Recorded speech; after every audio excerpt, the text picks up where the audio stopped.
Berjalan-jalan di tepi pekan, burung berkicau, riang berseri.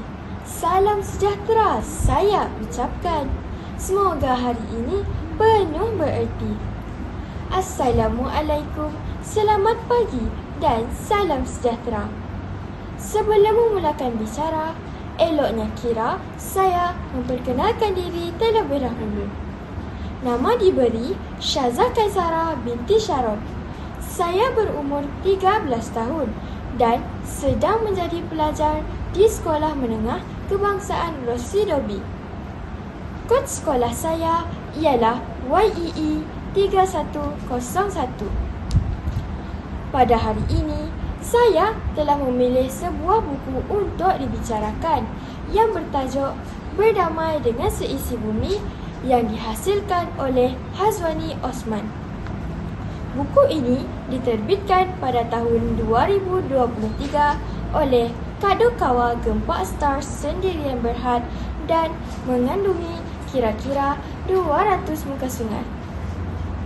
Buku ini memberikan pandangan yang sangat menarik tentang kepentingan hidup selaras dengan alam sekitar.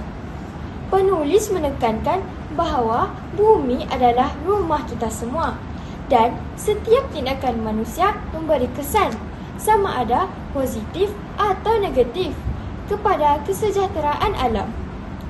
Saya rasa mesej ini sangat relevan, terutamanya kepada zaman sekarang di mana isu pencemaran dan perubahan iklim semakin ketara. Secara ringkas, buku ini mengajak pembaca untuk menghargai bumi bukan hanya sekadar sumber kehidupan, tetapi sebagai amanah yang harus dijaga. Penulis menekankan kepentingan menghargai bumi melalui contoh-contoh yang mudah difahami seperti menjaga kebersihan sungai, menanam pokok dan mengurangkan penggunaan plastik. Buku ini mengingatkan kepada kita bahawa walaupun tindakan kita nampak kecil, ingatlah bab kata pepatah, sepatah kata, seribu makna. Ia mampu membawa perubahan yang besar jika dilakukan bersama. Saya sangat menggalakkan semua orang membaca buku ini kerana ia mempunyai nilai murni dan pengajaran yang boleh kita pelajari, terutamanya kepada kita yang ingin menjadi generasi yang lebih bertanggungjawab terhadap bumi. Sebelum saya mengakhiri bicara, izinkan saya membaca serangkap pantun.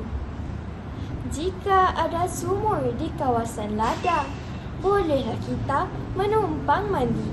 Jika ada umur yang panjang, bolehlah kita berjumpa lagi. Sekian sahaja bicara buku daripada saya pada hari ini. Terima kasih.